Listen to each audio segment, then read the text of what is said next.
সিরিয়ার প্রাক্তন president Bashar আল আসাদকে রাশিয়ার পক্ষ থেকে আশ্রয় দেওয়া হয়েছে বলেই জানতে পারা যাচ্ছে। আসাদ এবং তার পরিবার তাদেরকে রাজনৈতিক আশ্রয় দেওয়া হয়েছে বলেই জানতে পারা যাচ্ছে। আপনারা সকলেই জানেন সিরিয়ায় গতকাল যে পরিস্থিতি হয়েছিল সেই পরিস্থিতিতে কার্যত এক গণ অভ্যুত্থানই দেখে সিরিয়ার মানুষ, এবং তারপরেই সেখান থেকে ক্ষমতায় আসার পর বেশ কিছু রাজনৈতিক সংস্কার করেছিলেন তিনি, কিন্তু সেই তার স্বৈরতন্ত্রের বিরুদ্ধেই সাধারণ মানুষ গর্জে ওঠে। গতকাল সেই দেশ থেকে পালিয়ে গিয়েছেন বাশার আল আসাদ এবং তাকে রাশিয়া আশ্রয় দিয়েছে বলেই জানতে পারা যাচ্ছে। বিশদে জানবো, আমাদের সঙ্গে রয়েছেন আমাদের পলিটিক্যাল এডিটর আশিস চট্টোপাধ্যায়। আশিস দা, সর্বশেষ কি আপডেট রয়েছে এই বিষয়ে?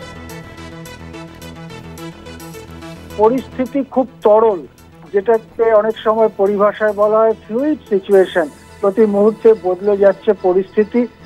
প্রথম কথা হচ্ছে যে আসাদ কোথায় গিয়েছেন এবং আসাদ নিরাপদে সিরিয়া ছেড়ে বেরোতে পেরেছেন কিনা এই নিয়ে যে ধোঁয়াশা তৈরি হয়েছিল তা কেটে যায় রবিবার ভারতীয় সময় মধ্যরাতের পরে, যখন রাশিয়ার থেকে আনুষ্ঠানিকভাবে জানানো হয় যে আসাদ এবং তার পরিবারবর্গ মানে অনেক, হয়তো 100 বা তার বেশি হবে, তাদেরকে রাশিয়া আশ্রয় দিয়েছে।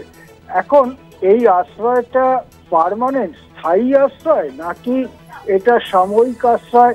আসাদ শেষ পর্যন্ত অন্য কোনো ডেস্টিনেশনে যাচ্ছেন, অন্য কোথাও যাচ্ছেন, সেটা এখনো স্পষ্ট নয়। কিন্তু এইটা পরিষ্কার, এক, আসাদ জীবিত আছেন, আসাদের পরিবারবর্গ সিরিয়া থেকে নিরাপদে বেরোতে পেরেছেন। দুই, তারা রাশিয়ার কোনো একটি স্থানে আশ্রয় পেয়েছেন। দ্বিতীয় যে বিষয়টি সিরিয়ার ব্যাপারে আজকে সকাল পর্যন্ত যে আপডেট রয়েছে তাতে সিরিয়াতে বিদ্রোহী গোষ্ঠীর হাতে ক্ষমতা এখনো আনুষ্ঠানিকভাবে হস্তান্তর হয়নি। অর্থাৎ আনুষ্ঠানিক হস্তান্তরের কথা কেন বলছি, তার কারণ সে দেশের যিনি প্রধানমন্ত্রী তিনি আসাদের সঙ্গী হয়ে দেশত্যাগ করেননি। তিনি বরং বলেছেন যে সিরিয়া ছাড়া অন্য কোনো দেশ আমি জানি না, আমি সিরিয়াতেই থাকব।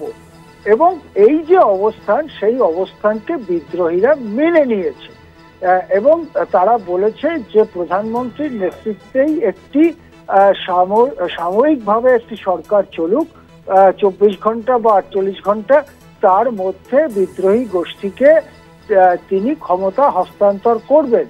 প্রধানমন্ত্রীও এই ব্যবস্থাটা মেনে নিয়েছেন। এই পরিস্থিতিতে ক্ষমতা হস্তান্তরিত হবে বিদ্রোহী গোষ্ঠীর নেতার হাতে।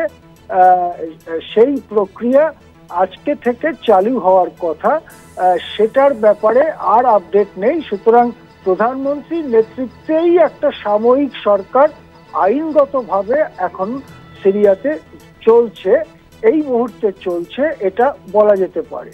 3 নম্বর যেটা আপডেট সেটা হচ্ছে গোলান হাইটস অঞ্চলে, যেখানে সিরিয়া এবং ইসরায়েল মুখোমুখি দাঁড়িয়ে আছে গত কয়েক দশক ধরে, এবং যেখানে একটা অঞ্চলকে ডিমিলিটারাইজড জোন করা হয়েছিল, অর্থাৎ কোনো দেশের সেনারাই সেখানে থাকবে না, রাষ্ট্রসংঘের শান্তিরক্ষী বাহিনী সেখানে আছে।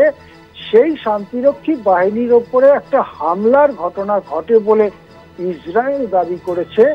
এরপরে ইসরায়েল তাদের বাহিনীর একটা গোটা ডিভিশনকে গোলান হাইটসে নিয়ে গেছে এবং সিরিয়ার এই ক্ষমতা বদলের পরে ওখানে সিরিয়ার সঙ্গে যে একটা শান্তি চুক্তি ছিল সেই চুক্তিটা শেষ হয়ে গিয়েছে বলে, বাতিল হয়ে গিয়েছে বলে ইসরায়েলের পক্ষ থেকে জানানো হয়েছে।